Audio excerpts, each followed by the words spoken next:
All right. Welcome back, YouTube. It's me, Logan Albright, with another book review for your viewing pleasure. I'm back from my grand European vacation, and I've got lots of stuff to talk about. And today I want to start with the project that I set up 2 weeks ago, where I bought four kind of 80s horror paperbacks that I wanted to read during the month of October and talk about for spooky season, for the run-up to Halloween, my favorite time of year, my favorite holiday. I love horror movies, I love horror literature, and I wanted to do just kind of stuff that's not well known, stuff that people haven't heard of. Just find some random stuff with cool covers that look interesting, and maybe it'll be good, and maybe it'll be terrible, and if it's terrible, it'll be fun to make fun of, and if it's good, I'll find some gems. So I just thought that would be a fun thing to do for this month, and that's what I did. I read the first two, and I'm working on the third one now. So I wanted to review the first book in my series, which is The Survivor by James Herbert. This came out in 1976. It's got a creepy little porcelain doll on the front. And I had never heard of James Herbert. I don't know who he is, but it says that he is the author of The Rats and the Fog. So he's written other books. And when I was in Wales, I saw in the Waterstones there was two other books by him, I think, on the shelf there in Waterstones. So apparently he's more well known in Britain than he is in America, which makes sense because he is a British writer, which I discovered when I was reading this book because it takes place in Britain. The basic plot of The Survivor is that there's a plane crash and the co-pilot survives and nobody else does. He kind of walks away from the flaming wreckage, and it's a mystery as to why. No one knows how he could have survived this crazy, devastating crash, but he did. And a lot of the book deals with his kind of psychological trauma and pathos with this like uncertainty of why did I survive and no one else survived. There's a guilt that he's feeling. He feels that other people resent him for surviving. He feels that he's kind of a pariah because they're like, how come you got to survive and everyone else died? That's not fair. And so it's kind of this internal conflict and this uncertainty within that's sort of the core emotional conflict of the book. And then spooky stuff starts happening in the town. People start getting murdered by mysterious apparitions and things that are not really explained too well. And the structure of the novel sort of alternates between following the co-pilot story and then having these kind of random one-off incidents where people are being murdered. And that's the whole mystery of the setup of the book.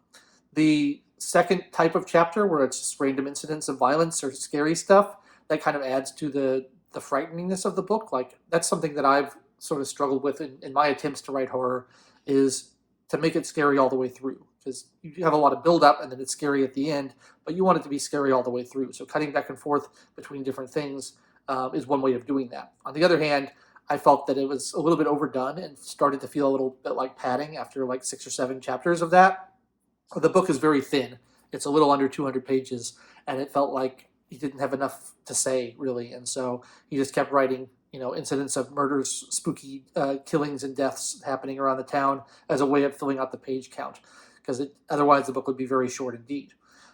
It has a lot of tropes in it that I like a lot. I've found this to be the case with both of the books I've read so far.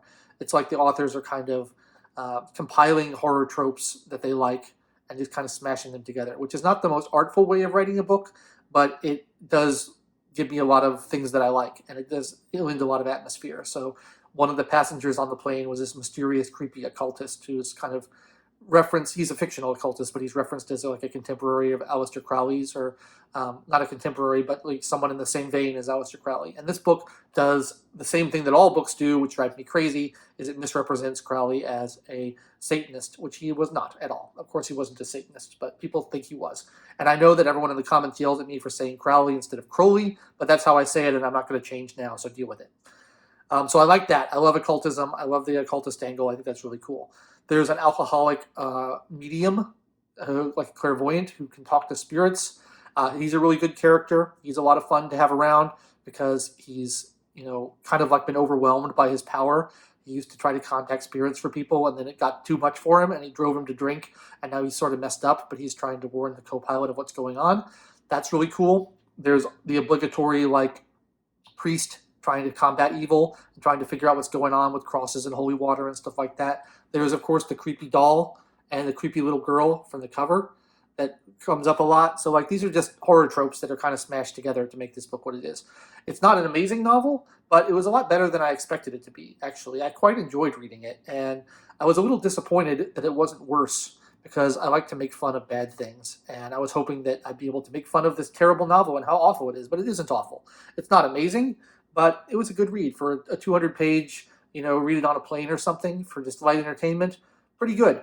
And I like the emotional conflict of the survivor and figuring out what his purpose is and having that kind of core character motivation I thought was really good, because a lot of times characters don't have that kind of driving force in them.